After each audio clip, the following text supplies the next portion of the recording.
മുൻ KCS secretary Sreejith V Nair നമുക്കിപ്പോൾ ഇപ്പോൾ ടെലിഫോണിൽ.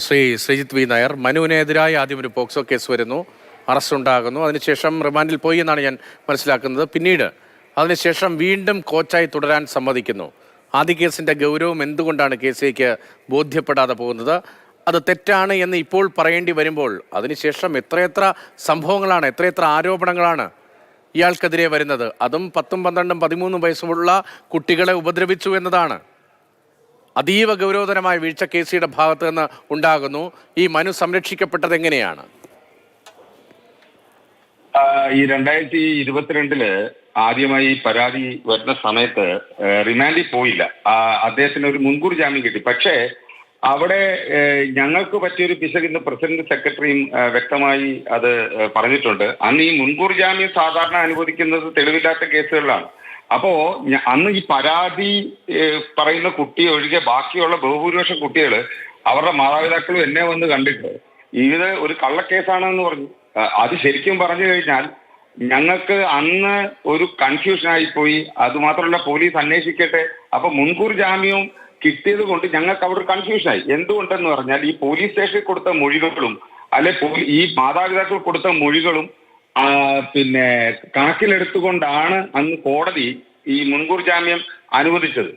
പക്ഷേ അത് പിന്നീട് അന്ന് എടുത്തൊരു നിലപാട് തെറ്റാണെന്ന് ഇന്നിപ്പോ ഞങ്ങൾക്ക് ബോധ്യപ്പെടുകയാണ് ഉണ്ടായത്. നോക്കൂ, കേരള ക്രിക്കറ്റ് അസോസിയേഷനിൽ വിമൻ ക്രിക്കറ്റ് അസോസിയേഷൻ മെർജ് ചെയ്ത കാലഘട്ടം മുതൽ ഏകദേശം 4000 കുട്ടികൾ, പെൺകുട്ടികളും കൊച്ചുകുട്ടികളും ക്രിക്കറ്റ് അസോസിയേഷന്റെ കീഴിൽ പരിശീലനം നടത്തുന്നുണ്ട്.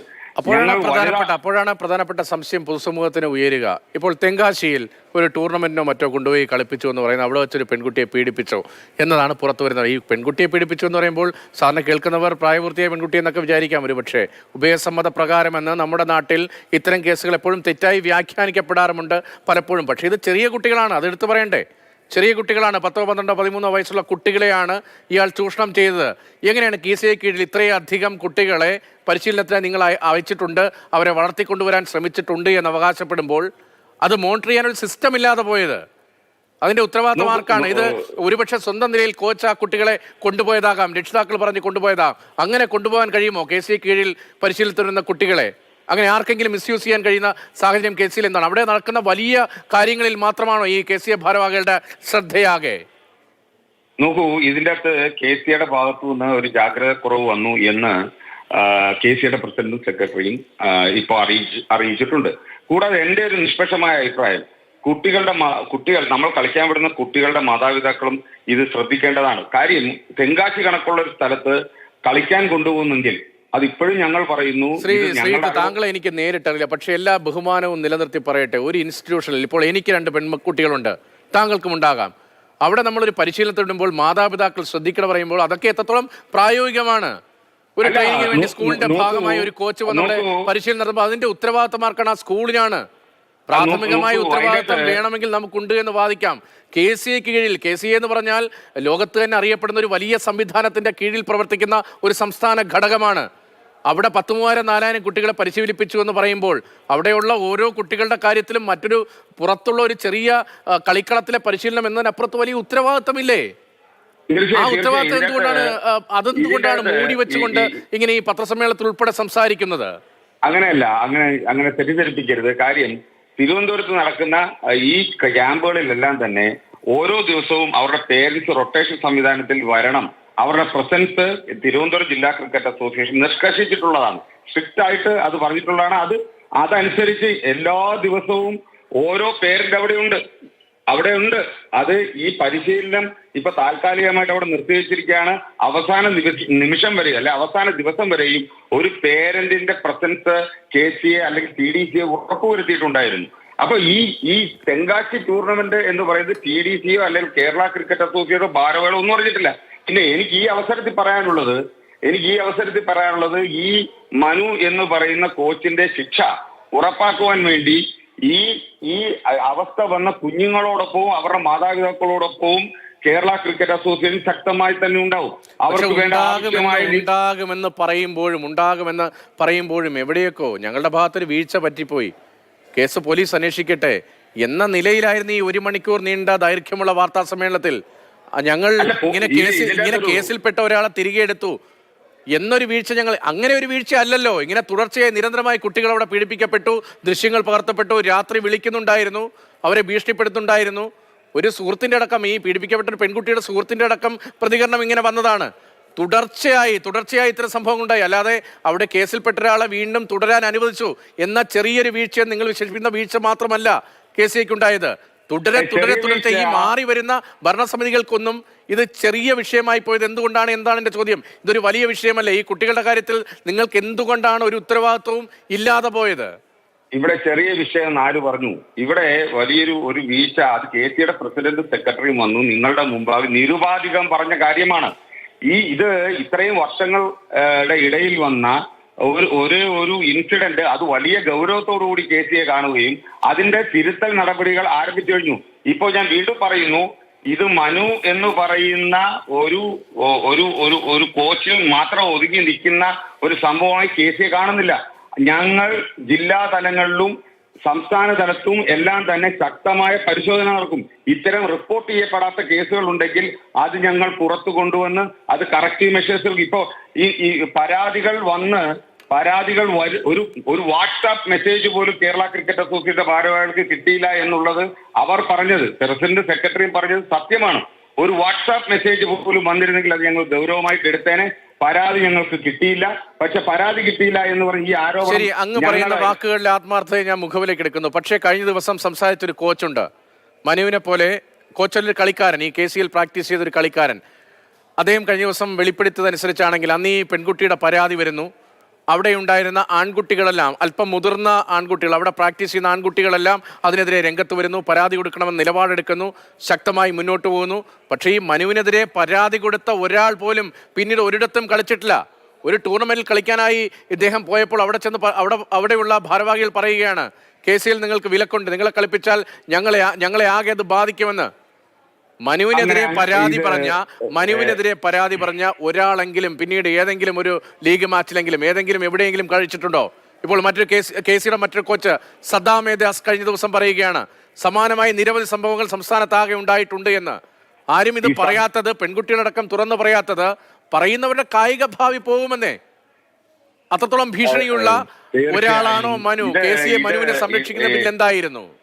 നോക്കൂ, ഈ കേരള ക്രിക്കറ്റ് അസോസിയേഷൻ എന്ന് പറയുന്ന ഒരു അധോലോകവും ഒരു നിഗൂഢത നിറഞ്ഞ ഒരു സ്ഥാപനമൊന്നുമല്ല. ആർക്ക് എപ്പോൾ വേണേലും കയറി വരാവുന്നതും സംസാരിക്കുന്ന ആൾക്കാർ ഭരിക്കുന്ന സാധാരണക്കാരായിട്ടുള്ള ആൾക്കാരാണ് അവിടെ ഭരിക്കുന്നത്. ഇവിടെ അങ്ങനെ ഞങ്ങൾ ഒരാൾക്ക് വിലക്ക് ഏർപ്പെടുത്താൻ അങ്ങനെ കഴിയില്ല എന്നുള്ളത് ആദ്യം മനസ്സിലാക്കണം. ഒരു വിലക്ക് ഏർപ്പെടുത്താൻ നേരത്തെ തന്നെ പല പ്രാവശ്യം പറയുന്നുണ്ട്, ഞങ്ങളുടെ ബൈലോ എന്ന് പറയും സുപ്രീം കോടതി അംഗീകരിച്ച് തന്നിരിക്കുന്ന ബൈലോയാണ്. ആ ബൈലോയ്ക്ക് വിരുദ്ധമായി ഒരു നടപടിയും എടുക്കാൻ പറ്റില്ല. ഇത് ആർക്കെതിരെയും അങ്ങനെ പിന്നെ ആരെങ്കിലും ഒരാൾ പരാതി പറഞ്ഞാൽ ആ പരാതിക്കാരനെ ഒതുക്കുന്ന ഈ സമ്പ്രദായം ഒന്നുമില്ല.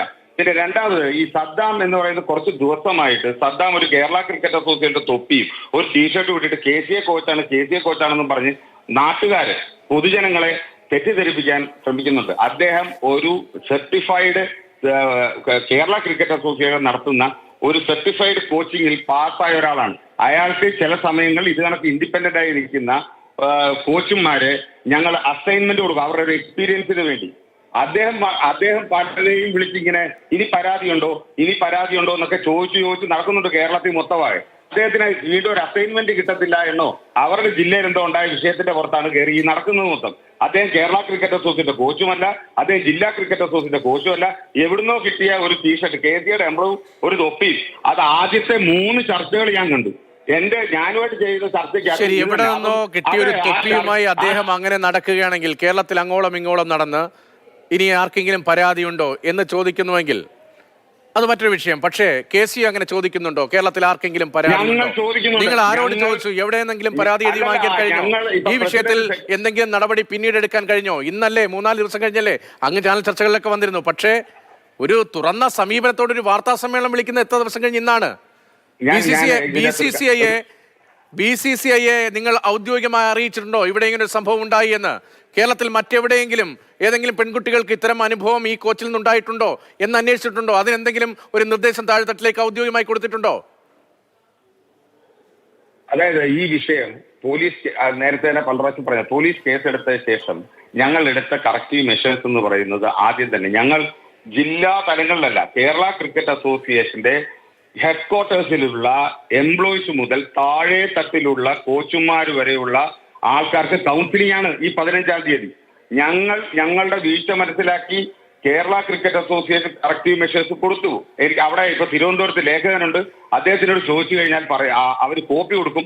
15-ാം തീയതി ഓൾറെഡി ഈ വിഷയം ഏപ്രിൽ മാസം മുതൽ ഞങ്ങൾ ഒരു കൗൺസിലറെ വെക്കുന്ന കാര്യവും സെക്രട്ടറി പറഞ്ഞതുപോലെ അത് ക്രിക്കറ്റ് സ്റ്റേറ്റ് ക്യാമ്പിൽ വരുന്ന ആൾക്കാർക്ക് വേണ്ടി മാത്രമായിരുന്നു. പക്ഷെ അത് പോരാ എന്ന് ഞങ്ങൾക്ക് മനസ്സിലായി. എങ്ങനെയാണ് കുട്ടികൾക്ക് പരാതി ഉന്നയിക്കേണ്ടത് എന്നുൾപ്പെടെയുള്ള ക്ലാസുകൾ ഞങ്ങൾ ആരംഭിച്ചു കഴിഞ്ഞു. ആരംഭിക്കാൻ പോകുന്നു 15-ാം തീയതി. ഇത് ഞങ്ങൾ ഒരു സ്ഥലത്ത് നിർത്തുന്നില്ല, 14 ജില്ലയിലും എവിടെയൊക്കെ. ഇനി ഞാൻ ചോദിക്കട്ടെ, ഇത്തരം കുറ്റവാളികൾ മറഞ്ഞിരിപ്പുണ്ടോ എന്ന് ഞങ്ങൾ ഇനി അന്വേഷിക്കുന്നുണ്ട്. അതിനൊക്കെ ഉള്ള ഇന്റേണൽ സിസ്റ്റം ഞങ്ങൾ കാര്യക്ഷമമായി പ്രവർത്തിക്കും. ഞങ്ങൾ പൊതുജനങ്ങളോട് ഉത്തരവാദിത്തമുള്ളവരാണ്. കേരളത്തിൽ ഇനിയും പെൺകുട്ടികൾ മുമ്പോട്ട് വരണം. ജയേഷ് പറഞ്ഞ പോലെ ഞങ്ങൾക്കെല്ലാം തന്നെ കുട്ടികളും പെൺകുട്ടികളും ആൺകുട്ടികളും ഉള്ള പിതാക്കന്മാരാണ്. അപ്പോ ഞങ്ങൾ അത് വളരെ ജാഗ്രതയോടുകൂടിയും ഉത്കണ്ഠയോടുകൂടിയും ഭീതിയോടുകൂടിയും തന്നെയാണ് കാണുന്നത്. ഈ ഭീതി ഞങ്ങളിലുണ്ടെങ്കിൽ അത് മാറ്റാൻ ആദ്യം ഞങ്ങൾ അവരേക്ക് ചെല്ലണം. ഞാൻ അതുകൊണ്ടാണ് പറഞ്ഞത്, മനുവിന്റെ ശിക്ഷ ഉറപ്പാക്കാൻ വേണ്ടി കേസിയെ എന്ത് നിയമസഹായമോ എല്ലാ സഹായവും ഞങ്ങൾ വാഗ്ദാനം ചെയ്തിട്ടുണ്ട്. ഈ കേസിൽ കേസിയെ കക്ഷി ചേരുമോ? ക്രിമിനൽ കേസിൽ കക്ഷി ചേരാൻ നമുക്ക് പിന്നെ നിയമപരമായ വ്യവസ്ഥയില്ല. പക്ഷേ നിങ്ങളുടെ ഉടമസ്ഥതയുള്ള സ്ഥലത്ത് ഒരു ഹരാസ്മെന്റ് നടന്നാൽ, സെക്ഷൽ ഹരാസ്മെന്റ് നടന്നാൽ, അതും ഒരു പ്രായപൂർത്തിയായ പെൺകുട്ടിക്ക് നേരെ ഹരാസ്മെന്റ് ഉണ്ടായാൽ നിങ്ങൾക്ക് അവിടെ നിന്ന് പ്രാഥമികമായി അക്കാര്യങ്ങളിൽ തെളിവ് ശേഖരിക്കാൻ കഴിയുമെന്ന നിലയിൽ നിയമപരമായി മുന്നോട്ട് പോകാനുള്ള സാധ്യതകളുണ്ടല്ലോ നിയമത്തിൽ. അത്തരമൊരു നീക്കം കേസിന്റെ ഭാഗത്തുനിന്ന് ഉണ്ടാകും. അതായത് ഇവിടെ പോലീസ് വരുമ്പോൾ ആണ് ഞങ്ങൾ ഇതാദ്യമായിട്ട് അറിയുന്നത്. പോലീസ് വന്നു തന്നെ അപ്പോൾ തന്നെ CCTVയുടെ എല്ലാ വിശദമായ വിവരങ്ങളും ഞങ്ങൾ നൽകി കഴിഞ്ഞു. പിന്നെ എന്താണ് അവർക്ക് ഇപ്പൊ ഈ മനുവിന്റെ കേസ് വിസ്താരത്തിൽ വരുമ്പോൾ ഒരു പ്രോസിക്യൂട്ടർ അവരുടെ താല്പര്യത്തിനനുസരിച്ചുള്ള മനുവിന് ശിക്ഷ ഉറപ്പാക്കാൻ പറ്റിയ പ്രോസിക്യൂട്ടർ ആവശ്യപ്പെട്ടു കഴിഞ്ഞാൽ അത് ഞങ്ങളുടേതായ ഭാഗത്തുനിന്ന് സർക്കാരിനോട് അപേക്ഷിക്കും. അതുകൊണ്ട് യാതൊരു രീതിയിലുള്ള ഒരു വിട്ടുവീഴ്ച സമീപനമില്ല. ഇത് കണക്കുള്ള ക്രിമിനലുകൾ കേരള ക്രിക്കറ്റ് അസോസിയേഷന്റെ സ്റ്റാഫിന്റെ കൂട്ടത്തിലോ അല്ലെങ്കിൽ ഭാരവാഹികളുടെ കൂട്ടത്തിലോ ഉണ്ടെങ്കിൽ ഞങ്ങൾ അത് പുറത്തു കൊണ്ടുവരാൻ സ്വമേധയാ തീരുമാനിച്ചിരിക്കുകയാണ്. ഇതിന്റെ അകത്ത് യാതൊരു വിട്ടുവീഴ്ചയില്ല. കാര്യം ഇത് വലിയൊരു പ്രസ്ഥാനമാണ്. കേരള ക്രിക്കറ്റ് അസോസിയേഷൻ ആൺകുട്ടികളുടെ ക്രിക്കറ്റിനെക്കാട്ടും മുൻപന്തിയിൽ നിൽക്കുന്നത് വനിതാ ക്രിക്കറ്റാണ്. അതുകൊണ്ട് വനിതാ ക്രിക്കറ്റ് എനിക്കൊന്ന് ഇന്ത്യയിൽ പോലും പിങ്ക് ടൂർണമെന്റ് നടക്കുന്ന ടൂർണമെന്റ് വളരെ ചുരുക്ക സംസ്ഥാനത്തേ ഉള്ളൂ. ഞങ്ങൾ ആവുന്നതെല്ലാം ചെയ്തിട്ടുണ്ട്, ഇനി ആവുന്നത് ചെയ്യും.